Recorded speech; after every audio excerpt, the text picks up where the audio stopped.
you're out there speaking now, keynote speaking, and for our audience, this is this is already, very useful conversation because many of our viewers and subscribers, Mark, are business owners that deal with constraints and limitations. They're not under the water and carrying nuclear capability, but it's high tension, high stakes. They might not have life or death in their hands, but it's impactful.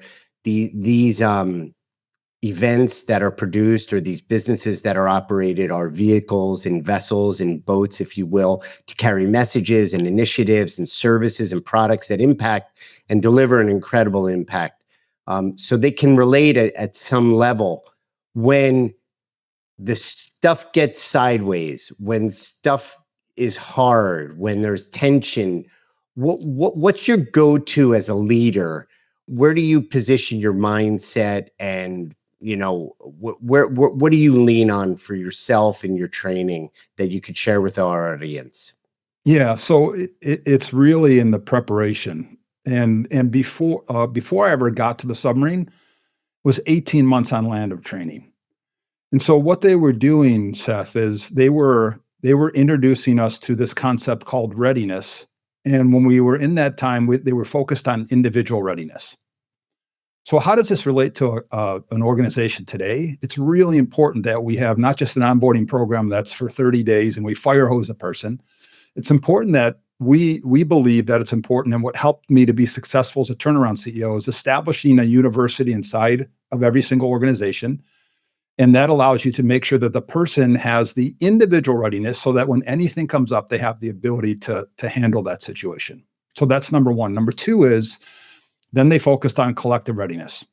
Once we had everyone individually readiness established, it was then how do you collectively manage change and drive results? So it was really in the preparation of that. And the way we did that was through earning our submarine gold dolphins, which is the submarine warfare pin. It takes about 14 months to be able to do.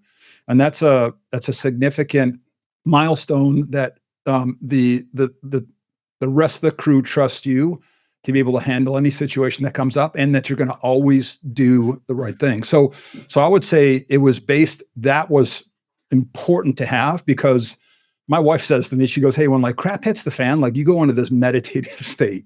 And it's just something that I was taught that, confidence, the emotion of confidence will spread to your team, and the emotion of fear will spread to your team too. And so as a leader, it's about really distilling down what are the things that you can control and you can't control.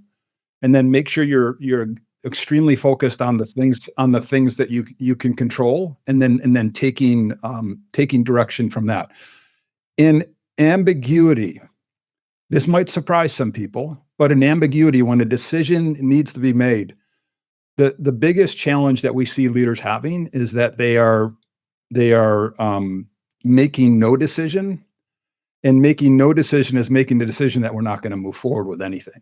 And surprisingly, in the submarine force, when we had a situation of ambiguity, we were taught a tool called 40-70. It's extremely powerful for you to use in your own organization. And here's how it works. If you're above 40% probability that you're going to make the right decision, you are encouraged to make the decision.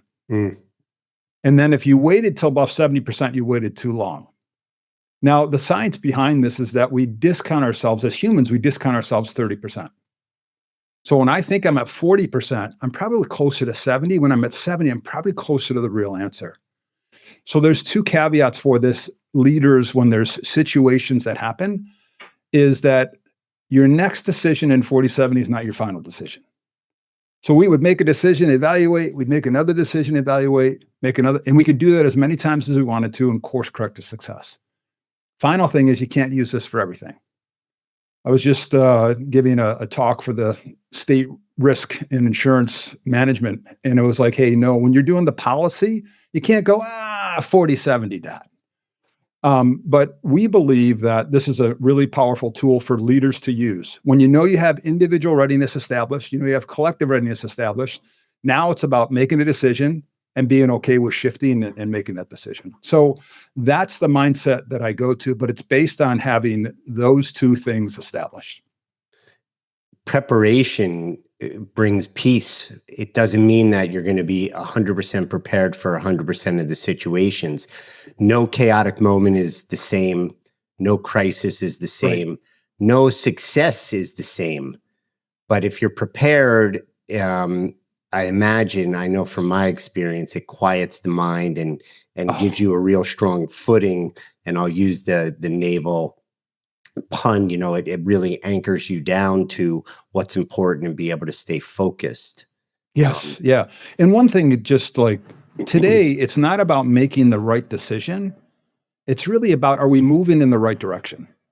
So we always want to make the right decision, but it's really about, for most decisions, it's like, hey, are we moving in the right direction? And then you figure it out as you go along, you get feedback, and that's how you course correct all the way to success.